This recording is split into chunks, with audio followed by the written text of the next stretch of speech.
Thank you to Rodney. Thank you to the singers. Thank you all for honoring us and honoring Judy with your presence today.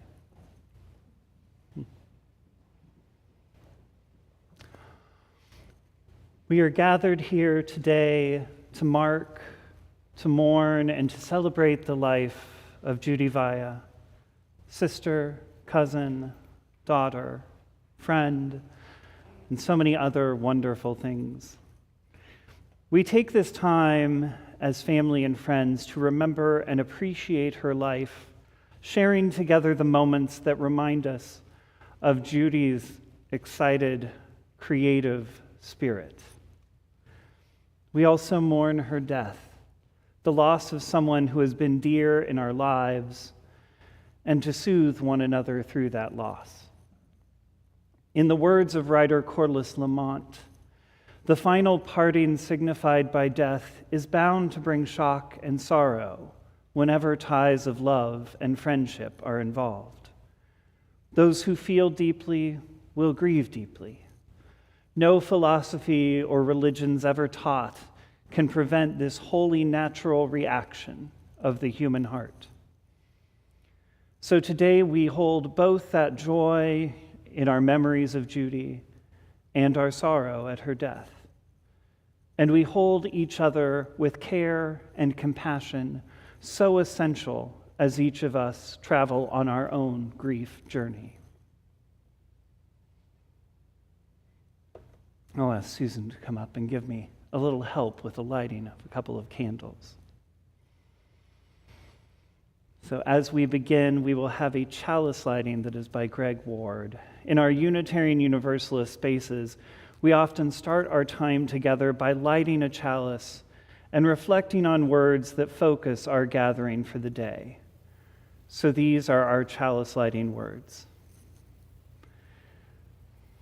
If we are lucky, we will all get a chance during our life to know someone who becomes for us an exemplar of living. And if we are really lucky, we will recognize how they ended up passing on some of their goodness to us, if we are lucky. But one thing is certain: no one, not one of us, entering this world can escape the cost of living. The price we pay is this: to live in this world, we must accept that someday we will have to die. To love what is alive, we must accept having to lose what we've made precious through our care. To be fully and fiercely human, we must accept having to be breakable and sometimes broken. When we stop to notice how their life gave us a path and a little light to see by, it helps encourage us to help carry that light forward. Though each of us carries forth in this world a small flame, we know that the ability of that light to brighten the world depends upon the many others who learn to walk with it in their hearts. We light this chalice today to honor the life and living of Judy, a bright light.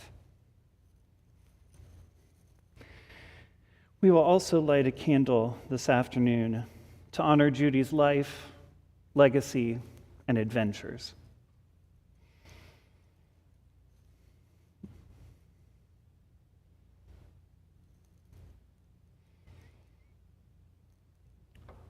With the lighting of this candle, we want to offer you a moment of silence to reflect on your own memories and experiences of her and her life as we begin our time together. A moment of silence.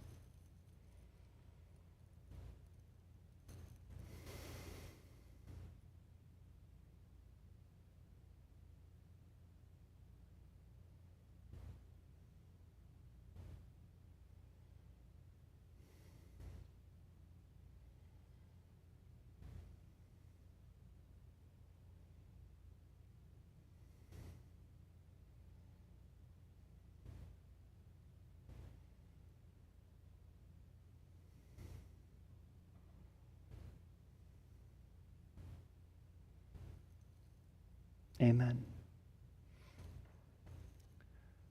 Now I invite Susan, who will give us a scripture reading today.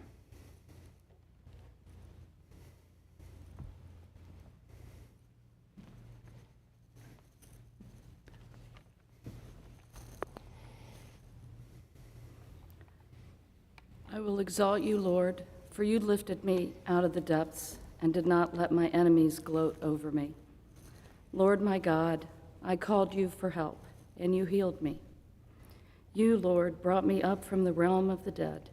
You spared me from going down to the pit. Sing the praises of the Lord, you, his faithful people. Praise his holy name. For his anger lasts only a moment, but his favor lasts a lifetime. Weeping may stay for the night, but rejoicing comes in the morning. When I felt secure, I said, I will never be shaken. Lord, when you favored me, you made my royal mountain stand firm. But when you hid your face, I was dismayed. To you, Lord, I called. To the Lord I cried for mercy. What is gained if I am silenced, if I go down to the pit? Will the dust praise you? Will it proclaim your faithfulness? Hear, Lord, and be merciful to me. Lord, be my help. You turned my wailing into dancing. You removed my sackcloth and clothed me with joy, that my heart may sing your praises and not be silent. Lord, my God, I will praise you forever. I love you, Judy, and I know that you are singing and dancing in bright colors with great joy. Thank you.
Judy Via was born on March 18th, 1948 in Delaware, Ohio, and died at the age of 76 on November 5th, 2024 in Oxford, North Carolina.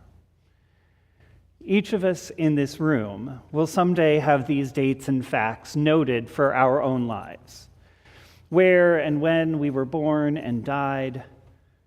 But as you all likely know, these small facts are only a tiny part of the story of who we are. Maybe they give us some information, but they say very little when held up against the full story of our life.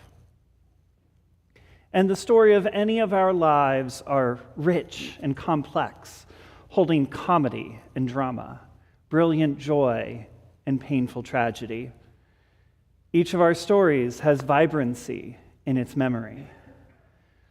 And in the remembering, each story will have missing pieces, perhaps lost beyond a story untold or a person who never got asked. So I encourage you, when we are done in the sanctuary today, in our time across the way in the fellowship hall, share any stories you may have of Judy. Fill in those gaps. Make sure people know of her and joys and adventures and experiences you have had with her. Let them be known so they are not lost to time. Perhaps counter to expectation, I want to start Judy's story today at the end of her life. Perhaps what is easier to remember, but perhaps more challenging in experience. There is a reality that Judy often struggled with a deep depression, a depression that made some aspects of life hard for her. She would sometimes have trouble connecting with others, not responding to a call or a contact for days, weeks, months, or even years. While this was present in ways throughout her life, it did worsen, especially in her last years, during and after the beginnings of COVID isolation in 2020. I start here not to be negative, but to hold a truth that was true of Judy and is true of each of us too. If someone were to tell the whole tale of her life, it would contain both challenges and beauty. For each of us contained those pieces, just like Judy did. Also, when I spoke to folks about Judy's life, often some aspect of her depression or loss of contact would be one of the first topics to come up. And then, soon after, tales of the beauty of her life would begin to unfold. And that beauty in her life often focused on two topics: the arts and people. I have to say, having just been across the way in the fellowship hall, all the stuff in there is delightful. You have to see it because it so exemplifies these tales of beauty. These pictures, these pieces of art, these adventures that she had with people in these pictures. You may notice today that there is more live and intentionally performed music in this memorial than is typical. That's not because the family and I begged folks to be present with us today or record pieces of music for us to use. That's because they connected, these folks who brought music connected to Judy's family and knew how important music was to her life. So as we move through this memorial today, I ask you to give the music just as much reverence as you do any spoken words, as the music is a testament to what was important in her life, both connecting her to the arts and to people. The people. Judy's cousin, Susan, said something that brought Judy's life together for me. And she said, and I paraphrase this, that Judy was sometimes challenged to return contact, but when she was present, she was very present. When Judy was with you, she was really with you. And in moving backwards through Judy's life, this was true even in her time at the assisted living that was Traymore Manor in Oxford. While moving there felt like a challenge for her, Tim said that she really came to love and care for those who were supporting her at Traymore, if in part for their patience as she adjusted to being away from her home, but that she did really have a love for them even through that time, and how they cared for her, even though, they did need to use their patience a little bit. You would also find that Judy would find many things to be excited and joyful about. When Judy had moved home from the assisted living for a time, Susan told me that she had arranged Judy's shirts in rainbow order, which Judy found delightful. Like a small thing, but it mattered. It mattered to her. It was something that gave her a little bit of joy. And like I said earlier, music was so much of her life, especially while she was living here in the Triangle. She was part of the Choral Society of Durham, which Rodney conducts, and many of our singers here today are from. A group called the OK Chorale, and I heard something about trips to the beach over the summer at one point with the OK Chorale. I don't know much about it, but I heard about trips to the beach over the summer. I hear a few people nodding. So there's stories there. Don't let the gaps persist. When you get to the reception, share them. And she was part of the choir here at ERUF for many years, and I see some of our ERUFians here too to sing. Like all of that singing created a cornerstone of musical practice and friendship in her life. And I want to say, Rodney, did you say that she was a part of the Choral Society for 25 years? I would think so. About 25 years? That's quite a long time to be involved in a group. And her cousin Tim had mentioned to me that for her 70th birthday, that was a highlight for Judy, and she had this party with so many of her friends who were singers present, and he said that he had never heard Happy Birthday sung so beautifully as he did at that party.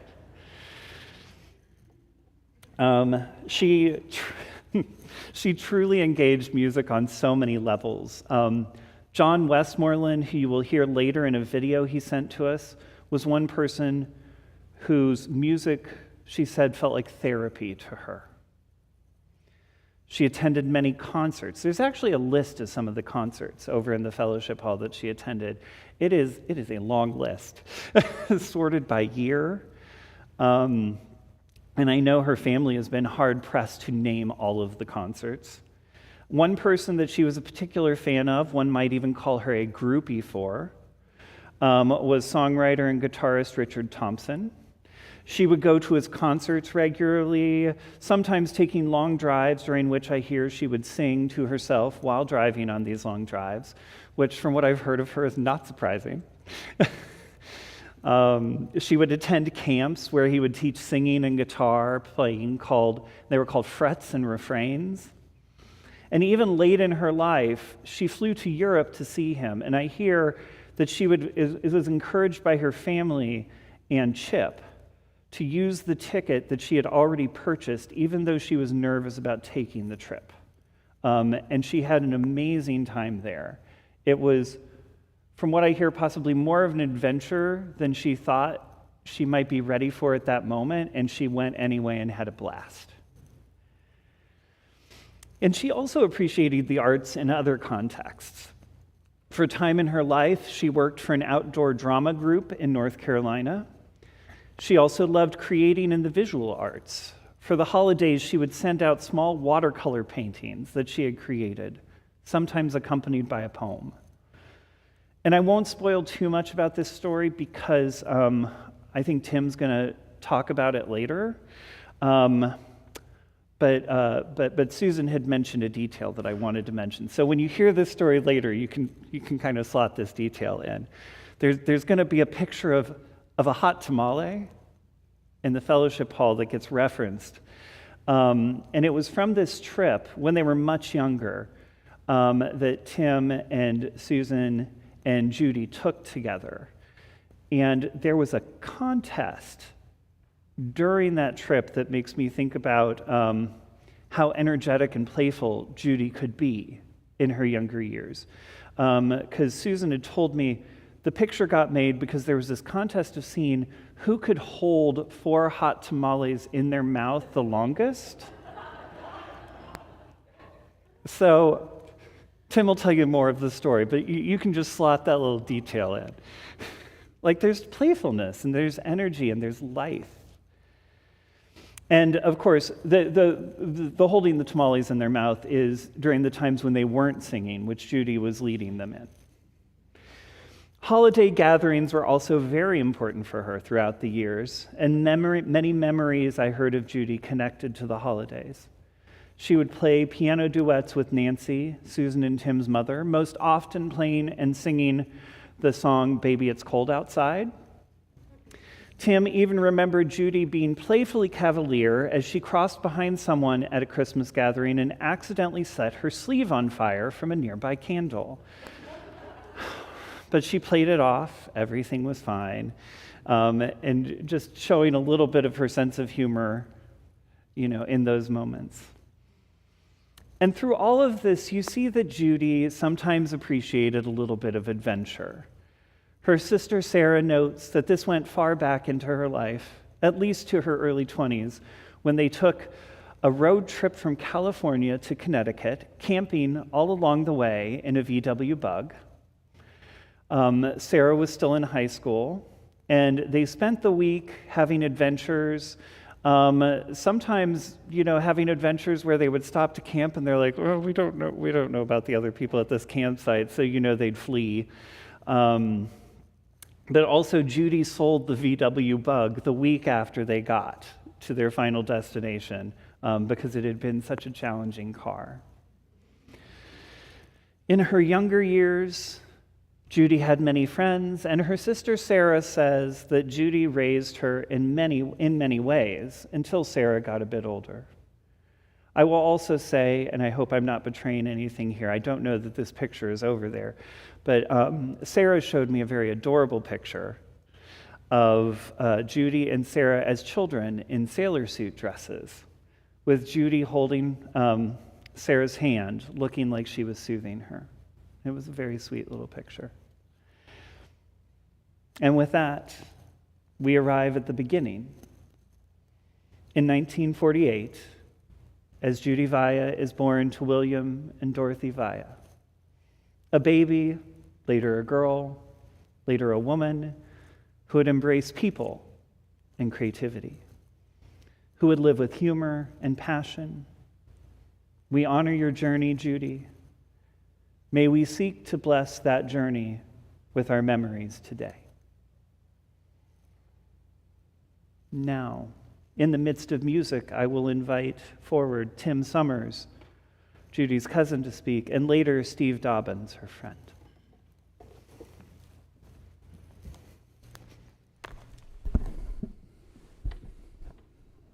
Thanks, Reverend Jim. So on behalf of the family, I want to thank you all for coming today. You're here because you are a friend of Judy's, and that is a great comfort to us, her family. Many of you were perhaps closer to her than some of us were.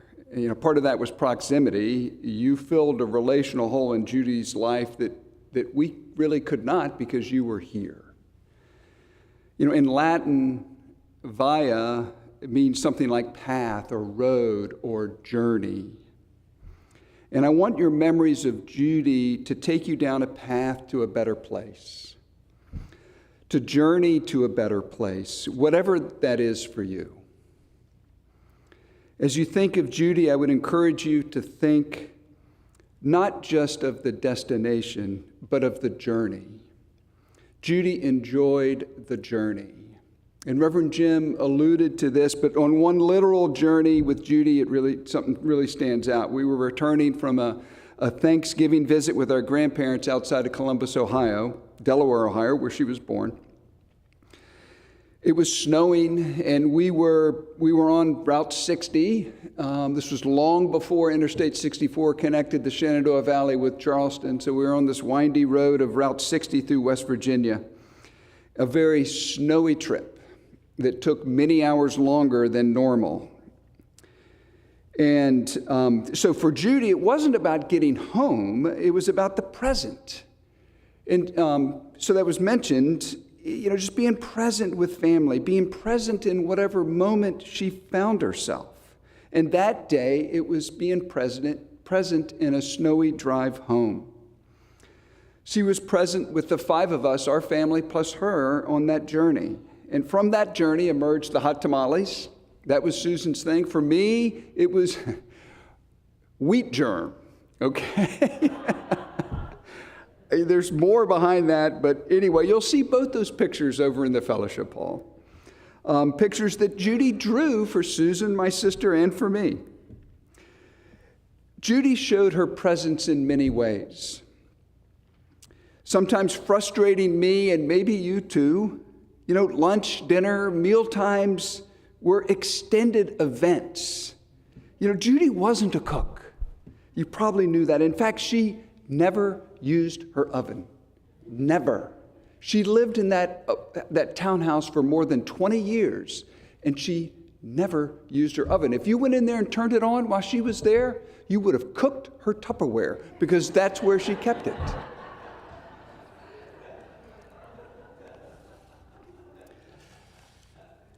Judy, she wasn't a cook, but she loved eating. And some of the pictures that we gathered are her eating. It's really amazing. We'll have a loop of those in the fellowship hall. She enjoyed food, but she also enjoyed the experience with you. I recall on more than one occasion being nearly done with my meal and looking over at Judy thinking, what in the world has she been doing? And sometimes it felt like meals would last forever, and I'm sorry to say I wasn't always present with her in those meal times. I would be impatient thinking about all the things I got to do. And she was just enjoying the present. And thank you to all of you who were present with her and patient with her in that. Judy loved music. And that love of music took her to a better place. She loved all kinds of music. And that list, it's 108 concerts on that list. Okay, you can see it over there, and a special page for Richard Thompson concerts. And that was really such a high point for her. I knew that she went to a lot of concerts in that period, 2017 to 2020, but this was incredible. I couldn't believe it when I saw that list. And it was such a high point for her between her bouts of depression, and such a good time in her life. She was 13 years older than me, so I never knew her in her early years, but my early memories of her revolved around music. And first, her sister Sarah and Judy and us sitting around, Sarah's playing the guitar, and we're all singing "Stew Ball Was a Racehorse." And was that the only song you knew? So, and then Judy, Reverend Jim mentioned this, Judy and my mom sitting at the piano singing "Baby, It's Cold Outside," or some other carol, and Judy playing her recorder. Did you know she played the recorder as an adult? I played it in the 4th grade because everybody did. Or, we squeaked our way through it, but she played the recorder as an adult, and it was really quite good. The apex, though, of her musical expression, I've got to say, is singing with the Choral Society of Durham. She loved that and was so proud of that. And in cleaning out her files, I found some emails she had printed that she had written and sent, emails probably to some of you, saying how thrilled she was to have made the cut and was able to sing with the group again. This was 2009. Those emails were dated. And so thank you, Rodney. She loved you, and she so appreciated all of you in the Choral Society and all you did for her.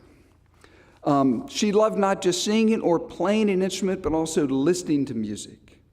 And when she emerged from one of her low points, she was at Oxford, but she was getting better, and I reintroduced her to her cell phone, and more specifically to Spotify.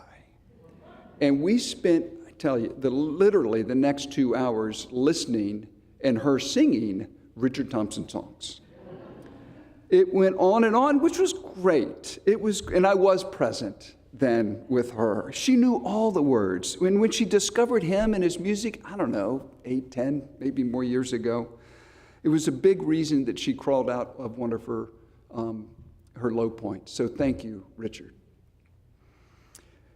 Judy's low points took her to the psych ward in the hospital more than once. And during one hospital stay, John Westmoreland played for the patients in the ward, and Judy struck up a membership with him. John was instrumental, literally and figuratively, in leading Judy out of that trough and helping her sustain a recovery through musical therapy. Thank you, John. And I believe it was through ERUF that Judy met Zoe Mulford as well. They had a remarkably close friendship, even when Zoe moved away. She loved her music and sang along on every song, and Zoe was one of the first people Judy would call when she emerged from a low point. And Zoe shared with us something that Judy had expressed to her.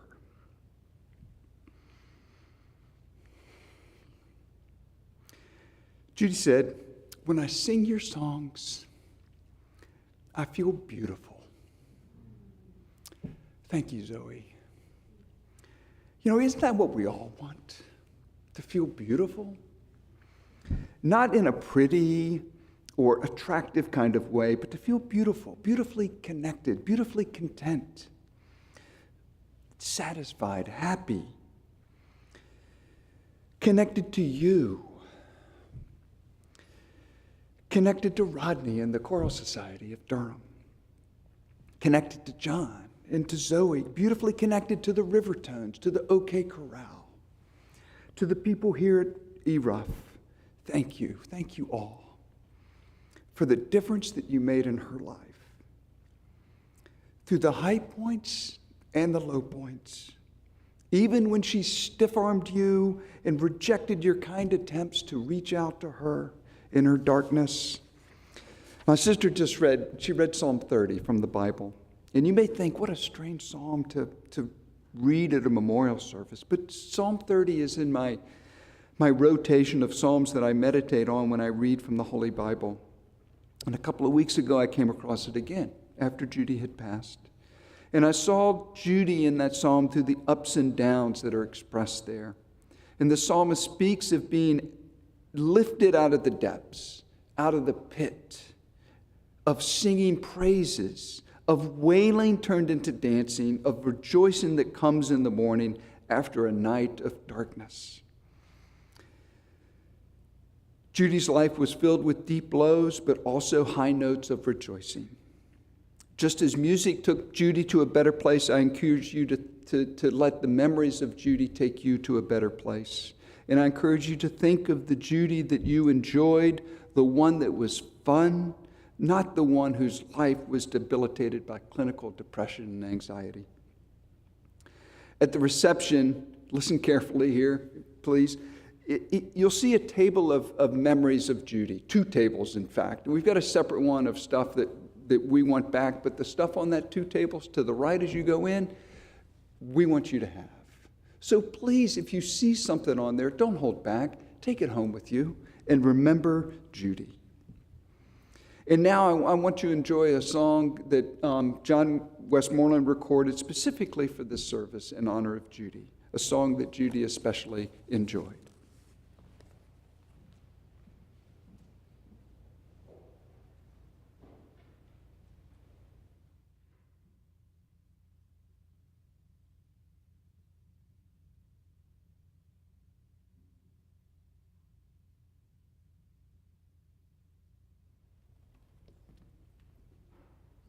One moment while we figure out the sound to it.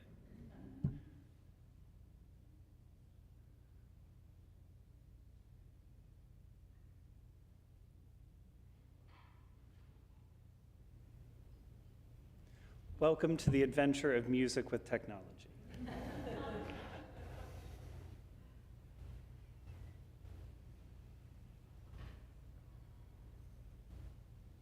Give it one more shot.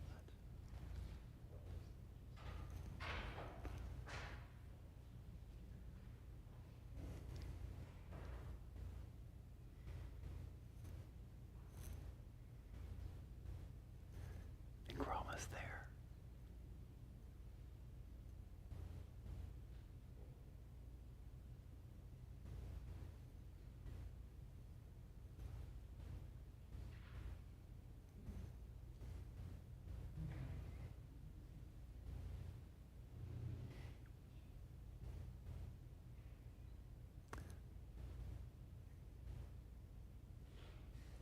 And we can also come back to it if needed. Looking at my team in the back.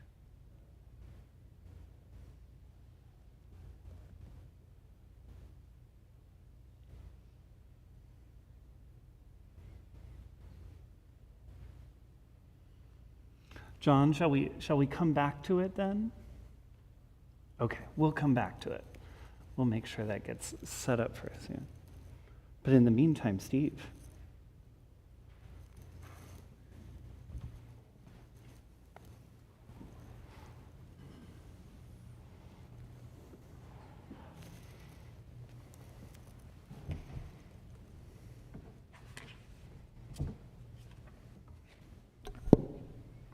Can you hear me okay? Hello, beautiful souls. Many of you I recognize, some of you I hope to meet today. I'm Steve Dobbins. I've enjoyed the honor and pleasure of being a friend of Judy's for about 25 years now. I met Judy in the late 90s through my better half, Raphael. Rafi was singing in the Choral Society and then the OK Chorale before I joined the OK Chorale later. And I was tagging along with Rafi to his Choral Society rehearsals and concerts, and to OK Chorale parties, so many happy evenings spent with so many beautiful, funny, witty friends. And thus, I met Judy Via. I recall when the OK Chorale was spending a weekend at the beach, that Judy and I carpooled together for the trip. And we talked, and we laughed, and we talked, and we laughed, to the beach and back, like the waves, talking and laughing to the sand we were. I think friendships grow when two people find that they have similar qualities, values, experiences, challenges, and most importantly of all, similar senses of humor. And that was the case for Judy and me. I think Judy and I recognized a lot about ourselves in each other, including our experiences with depression and anxiety and humor. And I think we just kind of got each other. We understood each other pretty well. Now, I think it's part of the human saga that when two people are friends and one of the pair dies, the survivor has the opportunity and indeed the duty to tell stories about that friendship thereafter. And today it's my duty and honor and pleasure to share some stories with you. And I hope that in the process, it will remind you of your own stories with Judy. Family stories, Choral Society stories, ERUF stories, OK Chorale stories. Stories about the laughter you shared, the jokes you told, the music you sang, the long, meaningful talks, and the magnificent, tiny adventures that you share together over the years. Case in point, here's an example. So somewhere around 20 years ago, after Judy's father had passed away, Judy says to me, "Hey, I've got an idea. I've been thinking about Dad, and I want to honor his memory by going to one of his favorite places and enjoying that space. Will you come with me?" And I thought, wow, it sounds like Judy is processing her grief in a very healthy and productive manner. That sounds very wise. That sounds like a roadmap to good mental health. I support wisdom, and I said, yes, Judy, come on, let's go. It'll be great. Into Judy's car, seatbelts fastened, off we go into the night. Judy's driving. I'm in the passenger seat. So, where are we going? Whitsett. What's it? Whitsett. Where's that? Near Greensboro. What? My dad flew gliders. I thought he was a dentist. Yeah, and he enjoyed flying gliders. So this goes on through Orange County, Alamance County, Guilford County. And eventually I find myself there on a long, flat field with tall grass growing. I'm being dragged along like so many potatoes in a burlap sack. And I said, this is where your dad flew gliders? Meadowlark Glider Point. Dad spent a lot of time here. Built a little office. I said, wait, he owned this? Running down the Gliderport runway, Judy says, come on, let's go. It'll be great. Wait, if your dad owned this, who owns it now? I don't know. Well, is the property posted?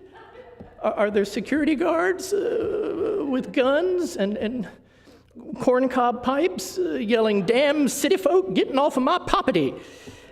And then Judy's pièce de résistance. Here, take a sparkler. Wait, we're going to light sparklers in the midst of all this tall, dry grass? Lord, I was certain that we were going to cause a forest fire in Guilford County.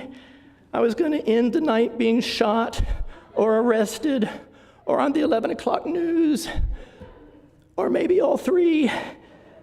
And we lit the sparklers in the night amidst the tall, dry grasses on an abandoned glider port in Whitsett, North Carolina. And Judy remembered her dad. Happily. Not sadly. Happily. What a magnificent, tiny adventure that was. Lessons learned from that. Number one, if Judy says, I have an idea, get specifics before you say yes. Okay. Lesson number two, it's always wise to carry a small portable fire extinguisher in the trunk of your car. Lesson number three, there is such an intense bond between grief and love. And when that duo finds you at some point in your life and walks beside you, it is hard to figure out how to navigate your path forward. But on that particular night, Judy found a really healthy, productive way to make it a little bit better. Spontaneity is sometimes unwise, but sometimes it is the height of wisdom to be spontaneous. Judy, running down the runway, saying, come on, let's go. It'll be great. And I am confident that every person here who knew Judy in this moment can see that smile on her face, can see that twinkle in her eye, can hear that laughter in her voice. It's a great way to remember her. Now, it's no secret, depression is a horrible disease, and Judy had it really, really, really tough over the years. Over the last 15 years or so, I have tried to learn some things about maintaining a friendship when one or both parties in the friendship have depression. I didn't always do it right. Some things I wish I could do over. But I did learn some things about the importance of not requiring a friend to be well in order to spend time together, not requiring a friend to be cheerful artificially, just the importance of being present, being a witness to the illness, being a friend in the darkness maybe, and reminding each other that you care. I was always so very, very, very aware that it could just as easily have been me suffering. You know, with a roll of the genetic dice, it could have easily been me secluded in bed. And who knows, with some bad luck of circumstances, it might be me in the future. It could just as easily be any one of us. And as many of us know, the illness was sometimes very strong, and it sometimes pushed us away from Judy for long periods of time. For my own sake, I had to remind myself that it was the illness speaking more so than Judy when we were pushed away. But that is all the more reason why I was so proud of Judy's triumphs And she had triumphs along the way, sometimes remarkable triumphs, even while living with that disease. When she was able to rejoin the world in 2017 after years away, when she renewed her relationship with music, when she pushed herself to share her story in public speaking, when she made new friends in music camp, when she wrote pieces about her experiences, some of them really, really funny, and being able to laugh at her own turbulent history. And we're in a place of worship now, but at some of the time, if you're not offended by Lewis Black, the comedian, and perhaps some strong language, remind me to tell you where you can see online a bit that Judy wrote about herself and sent to him, and he included it as part of his show, and it's been enjoyed by more than 300,000 people by now. It's all about Lewis Black's little nervous pills container, which Tim found in Judy's apartment.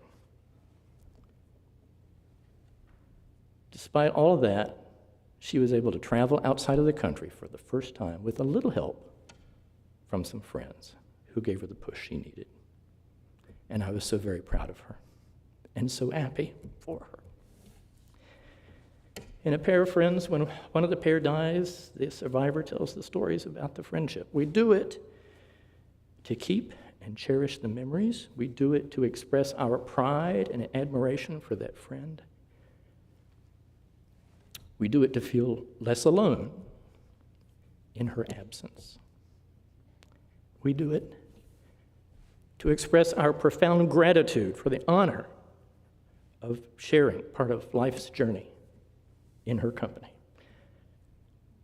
I feel honored to have accompanied Judy on some of her magnificent little adventures. I will remember them making each other laugh or just bearing witness to the darkness sometimes. And I will always be able to see her running through the tall grass of the glider port, reassuring me, "Come on, let's go. It'll be great." Thank you, Judy.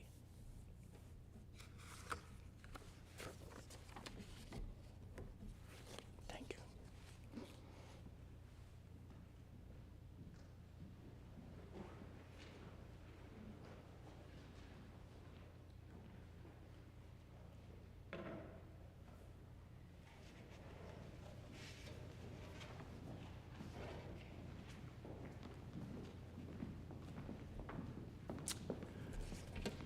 I was asked if I could say something about Judy, and in the aftermath of so many beautiful things that have been said, I'm not sure what I will say, except that Judy is here. Judy is present here, and she lives in these people. She lives in many of you. She lives in the present, and I think it's the present that drew her to the arts and to music. That to be in music is a way of intensifying the moment, to see true meaning in our lives. And we, each one of us, has our own favorite memories, the ways we've been touched by her, and the way we will owe her for the rest of our lives.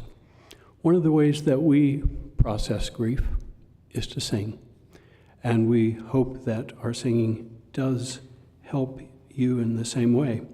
And so as we go to sing Sing Me to Heaven, I urge you to consider looking at the back page of the program, because the text is there for you to meditate on, and I suppose in case our diction isn't perfect, but most of all to be able to see the finely wrought imagery that comes about as close as we know how to express what it means to have shared a life with this person and to see her go before us into heaven.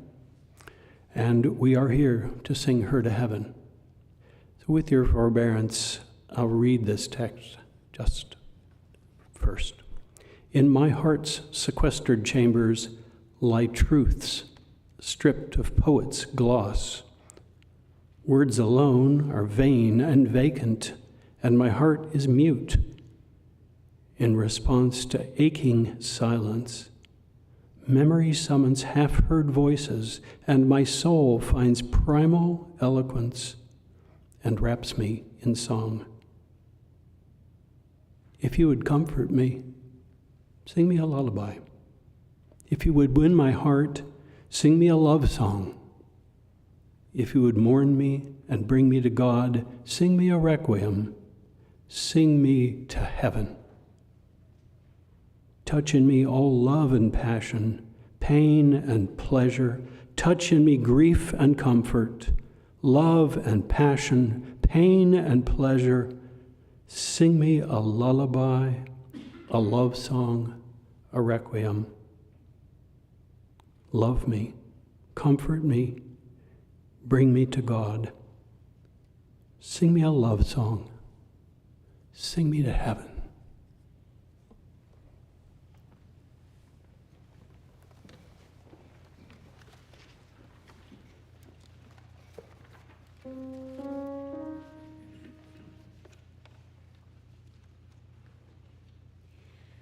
In my heart, sequestered chambers, lie truth stripped of poet's gloss.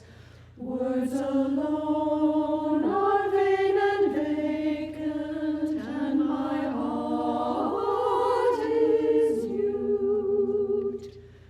In response to aching silence, memory summons half-heard voices, and my soul finds primal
Thank you again for your singing.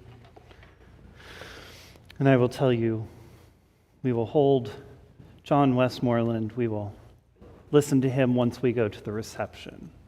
So please come and listen.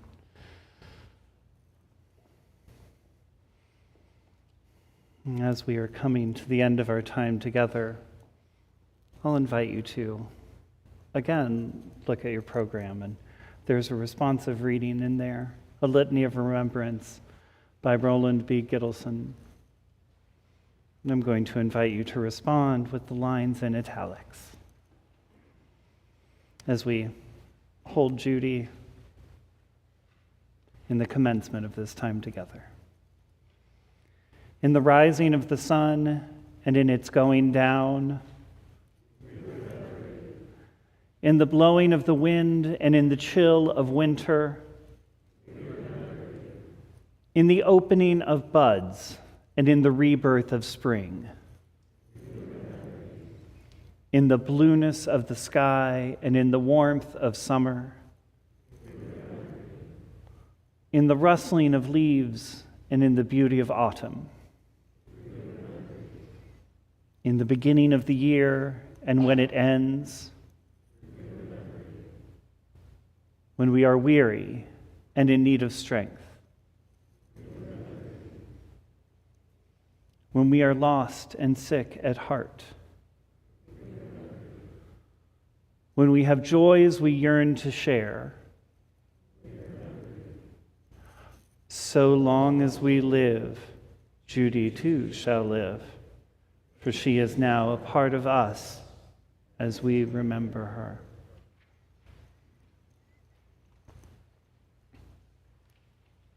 May the energy and creativity of all that Judy is carry forth today from this place in your memories, in your hearts, and in your actions. And as we prepare to leave this place, let us remember Judy as we hear these words from Lucian Price. Blessed are they that mourn, for they shall be comforted. Our dead are lost, only to be regained. When they came and went, were with us, and again away from us. But when they died, they came to lodge with us in our heart of hearts eternally. When they lived, they could be had for cheer or comfort only in this hour or that. But dead, they live in every conscious thought and act of us, the living who hold them in loving memory. Amen, and blessed be.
and see you in the fellowship hall.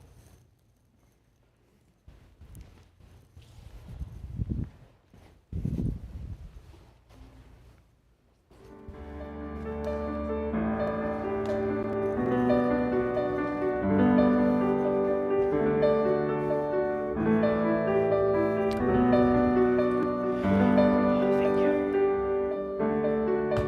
I'm just gonna stroke around.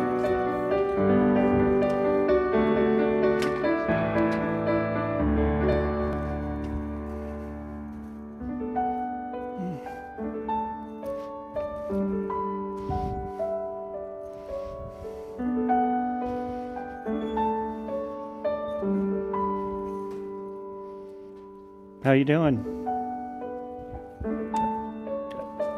Good. And we'll make that video work in here. I see it.